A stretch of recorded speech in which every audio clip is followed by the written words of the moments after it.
sekalian, sangat bersyukur ketika saya berada di tempat ini. Karena virus corona menjadi penghalang bagi semua orang di seluruh dunia. Orang tidak menikmati kehidupan mereka penuh dengan ketakwaan oleh Yesus Kristus. Ketika kami berada di sini, seperti pemazmur berkata, Allah menceritakan kemuliaan Allah. Hari meneruskan berita kepada hari, malam meneruskan berita itu kepada malam. Tiada kata selain suara mereka terkemah. Jadi luar biasa pencipta kita, yaitu Tuhan Yesus Kristus. Hari ini saya mau berbicara, ada satu tema yang menarik sekali yang direncanakan dalam program Gereja Injil Indonesia, yaitu penginjilan belum selesai.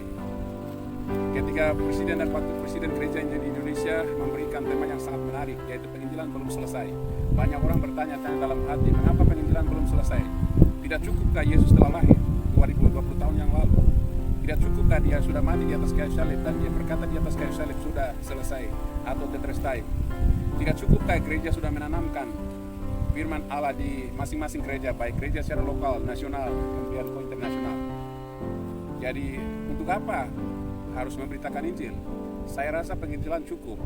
Itulah pikiran manusia, argumen manusia terhadap tema penginjilan belum selesai. Tapi saudara, saya mau beritahu bahwa penginjilan belum selesai. Yesus menjadi manusia yang disebut inkarnasi 2020 tahun yang lalu. Itu upaya inisiatif dari Tuhan Allah. Dia sendiri datang ke dalam dunia. Bukan sampai di situ, kalau dia lahir saja maka karyanya tidak sempurna. Tetapi dia sampai naik di atas kayu salib. Dan dia katakan di atas kayu salib, tetelestai atau sudah selesai. Itu berarti karya penebusan Yesus Kristus di atas kayu salib. Dia menebus menanggung setiap umat manusia. Mempunyai dosa itu ditanggung oleh Yesus di atas kayu salib. Dan setelah dia mati, kemudian turun ke dalam kerajaan maut. Pada hari yang ketiga bangkit pula dari antara orang mati, kemudian naik ke surga. Duduk di sebelah kanan Allah Bapa. Dan dari sana dia sedang menawarkan hadiah hidup yang kekal itu kepada semua manusia tanpa memandang bulu di seluruh dunia. Dan itu tawaran. Jadi setiap orang yang membuka hati menerimanya diberi kuasa. Karena itu firman Allah berkata di dalam Yohanes pasal 1 ayat yang ke-12. Setiap orang yang menerimanya diberi kuasa, yaitu mereka yang percaya dalam namanya.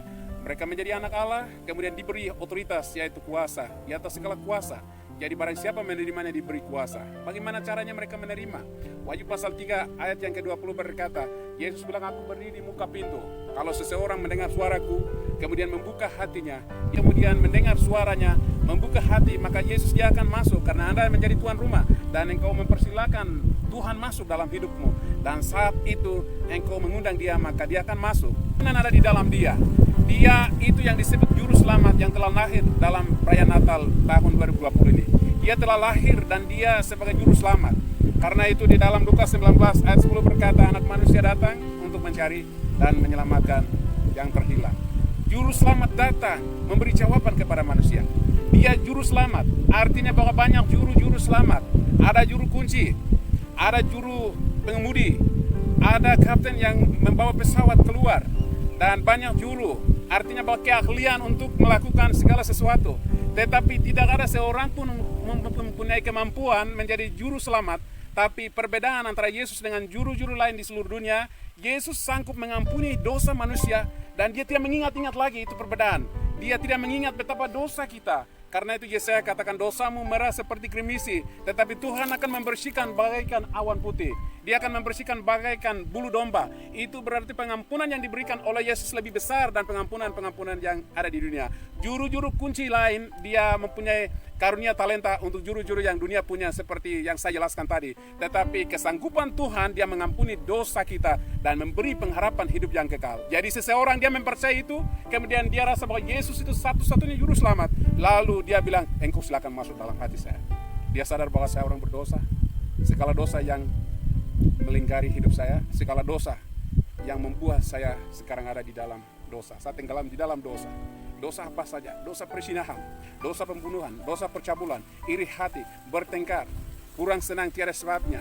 Ada orang hidup di dalam dosa kebiasaan, dosa-dosa yang sedang membawa mereka kepada kehancuran, dosa mabuk, dosa-dosa yang lain, dosa sinkritisme, dosa animisme. Ada banyak orang di dalam dosa itu. Itulah sebabnya tema Natal ini katakan bahwa ada orang hilang di dalam gereja, ada orang hilang di dalam rumah, Ada orang hilang di dalam halaman rumah. Ada orang hilang di luar halaman rumah. Ada orang hilang di luar daripada provinsi kita. Ada orang hilang di luar dari negara kita.